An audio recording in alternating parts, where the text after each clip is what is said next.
Pero sa February 6, bubuksan na muli ang pagkakataon para sa panibagong impeachment complaint. At ang palasyo, tila hindi itinangging nagbago ang tindig ng Pangulo patungkol sa posibleng panibagong impeachment complaint laban sa bise. Ang tanging tugon lamang niya sa akin ay kung ano po ang pagtrato sa pag-iimbestiga sa flood control projects, mga anomalyang flood control projects. Ganon din po ang gawing pagtrato sa paggagawa or sa pag-iimbestiga patungkol dito sa impeachment complaint. Yon. Teka muna ha. Okay. Nagbago. Naalala nyo po dati, ang stand ng ni Bongbong Marcos patungkol sa impeachment ni BP Sara, parang hugas kamay, no? Parang dumidistansya sa madaling salita. Pero pag tiningnan po natin ngayon, nag-iiba na ng tono ang presidente. Parang ang sabi niya, tatratuhin ko yung impeachment ni BP Sara kung paano niya tratuhin yung pag-iimbestiga sa flood control projects na dapat managot ang dapat managot o yung sangkot di umano sa nakawan sa ghost projects ay managot. Parang ganon, di ba? Ngayon, managot na ang dapat managot. Okay. So, ikinukumpara etong ghost projects kung paano niya tinatrabaho at saka itong impeachment ni BP Sara. So, sa madaling salita, may bago na namang pangako si Bongbong Marcos kay Sara. Ano yun? Ha? Ano sa tingin nyo ang bagong pangako ni Bongbong Marcos kay Sara? Hidden po ito. Hidden to. Maaaring may pag-uusap si Bongbong Marcos at saka si BP Sara. O, hindi natin alam. Pero eto nangangahulugan dyan. Si Bongbong Marcos, pagtatakpan si BP Sara. Grabe. Paano naman? Saan mo naman nakuha yung balita na yan? Kay Claire Castro. Pangako niya yan kay BP Sara. Bagong pangako, hindi yung dating pangakong napako ha. Ngayon po yung pangako. Bakit? Paano ko nasabi? Paano niya ba tratuhin yung pag-iimbestiga sa ghost projects? Paano ba nila nilulutas yung mga magnanakaw di umano sa ghost projects? Yung may mga flood control projects. Paano? Yung pangunahing sangkot, yung pangunahing, o sabihin nating mastermind, yung pangunahing iniimbestigahan, nililihis.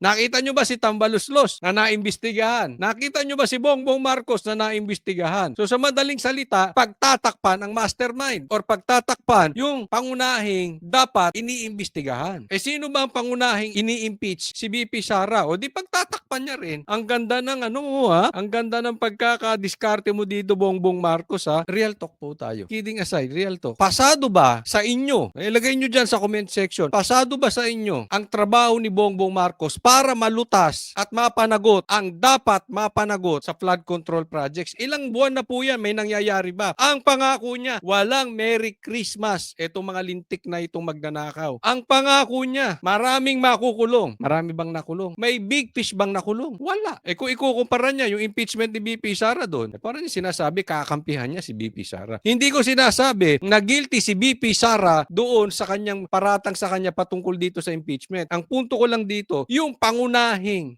kumbaga sa yung main actor o yung main actress o yung pangunahing iniimbestigahan o pangunahing na-impeach, walang nangyari. Walang mangyari. Ganon din po ang gawing pagtrato sa paggagawa or sa pag-iimbestiga patungkol dito sa impeachment complaint laban kay BP Sara. Pero nung una po kasi sinasabi niya, hindi yan makakatulong sa ordinaryo. Hindi pa siguro nakikita kung gaano kalawak ang maaaring naging issue noon. Paliwanag ni Yusek Castro, layo ng Pangulo na managot ang mga dapat na managot at igagalang daw nito ang reklamo laban sa bise at ang proseso nito batay sa mga ebidensyang mailalatag. Humanda ka, Bongbong Marcos. Maniwala ka. Humanda ka. Makukulong ka. Tayo mo lang, ha? Kaya ito si Bongbong Marcos, in my opinion, hindi niya bibitawan yung pagkapresidente. Kung sa tingin niya ay hindi siya mananalo, hihimurin din nito yung puwet ng kakampuwet. Gaya ng paghihimod ng puwet ng kakamping sa kanya. Kasi kailangan niya ng kaalyado. Kahit si Tulfo. Yang Tulfo na yan, lalong-lalo na yan, ito, dederechohin ko kayo. Yang si Rapi Tulfo, nakatapang-tapang, nung dating vlogger pa siya. Nung naupo, tikom ang bibig. Kaya yan ang pag-asa nila. Sa tingin nila, malakas to si Rapi Tulfo. Siguro, ito naman si Rapi Tulfo, gusto ring malapit. Pero sabi nila, meron din daw tong iniiwasan. Kaya hindi binabanatan. Ang mga flood control projects. May iniiwasan siya na baho na lalabas. Yan ba yung mga babae? Hindi ko alam. Yan ba yung pagkakaugnayan nila doon sa kayap? Hindi natin alam. Bukod kay VP Sara, kamakailan ay may umuugong din na balitang posibleng kumaharap din sa isang impeachment complaint si PBBM. Iyan ang magandang usapin. Magkakaroon di umano ng impeachment kay BBM. Sino magpapa-impeach? Magtatagumpay kaya? Karapat dapat bang i-impeach talaga si Bongbong Marcos? Nasa timing ba? Yan, sasagutin natin mamaya. maya-maya. Sagot ng palasyo, Tiwala pa rin po ang Pangulo na meron pong pagtitiwala rin sa kanya ang mga mambabatas dahil hindi naman po gumagawa ng kamalian ng Pangulo. Siya pa nga po ang pumurtekta, lalong-lalo na ng 2025 budget sa mga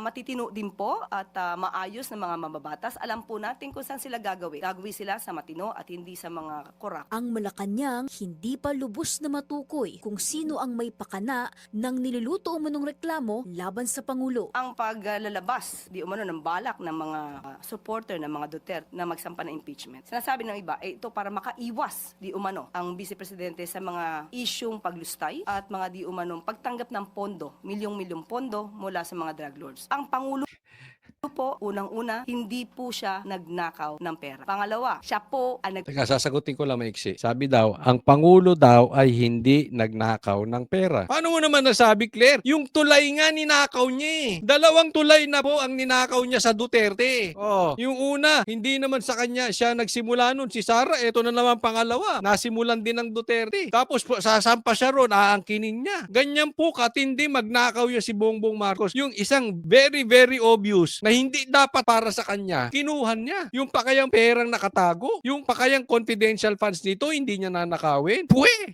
Pangalawa, siya po ang nagpapaimbestiga sa mga maaanumalyang flood control projects at maaaring naging sanhi ng korupsyon. Ngayon, bakit niya pag-iimbestigahan? Ilang beses ko na po na-explain yan. Kaya lang naman niya pinaimbestigahan, in short, nangangamoy na. Pangatlo, wala po siyang Mary Grace Piatos. Yon, teka muna, mapunta tayo dyan. Ito na. Ito na ang banat ng abogado ni Bongbong Marcos. Alam mo, mapunta tayo dun sa asaran. Kasi, ganun ang datingan ni Claire. Alam nyo, may mga lumalabas na balita patungkol kay Bongbong Marcos na talaga namang nakakadiri. Siguro alam nyo na yon. At meron ding lumalabas na balita na even yung kanyang kapatid ay addict si Bongbong Marcos. Kayo'y matanong ko, involved na rin kaya si Claire? Ako napapatanong lang talaga ha.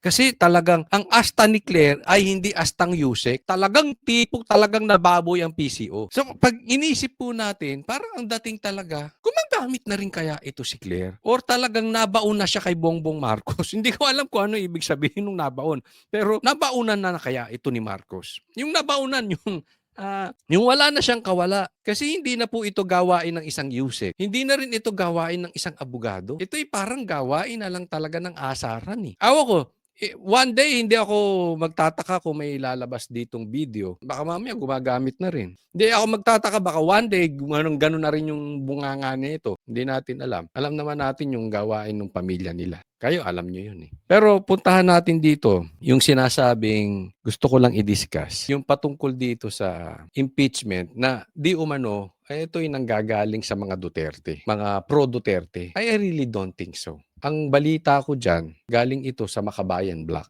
Alam naman natin, ang Makabayan Black, galit na galit kay BP Sara. At hindi ito sa tingin ko galing sa mga Duterte dahil alam nila hindi ito magtatagumpay ngayong panahon ni Bongbong Marcos. Kasi nga, hawak nila ang kamera. Kahit anong impeachment mo kay Bongbong Marcos, hindi rin magtatangumpay sa kamera. Karamihan dyan, hawak sa liig ng kanyang pinsan. So pag tiningnan po natin talaga, hindi po yan ang magiging strategy ng DDS. Malayo po.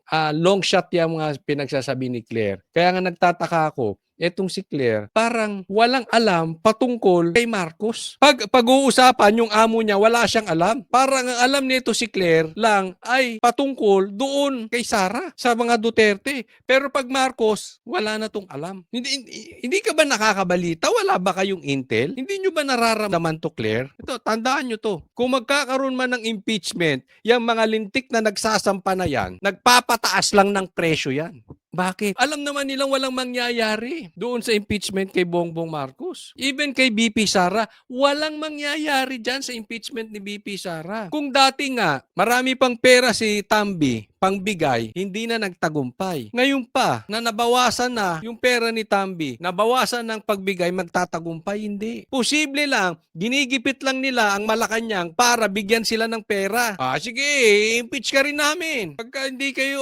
ulit nagsuporta rito, 2 na kayo ni BP Sara. Kaya yung impeachment na yan, ang makikinabang dyan, yung mga buwaya, yung mga magnanakaw, yung mga swapang na congressman lang. Even si Chanco sinabi, merong bigayan dyan. At eto na naman, gusto na naman nilang tumanggap ng pera. Pati si Bongbong idadamay kahit alam nila, kakampi naman nila. Panggigipit lang, pangpataas ng presyo. Tanga-tanga, Claire, hindi mo alam yon?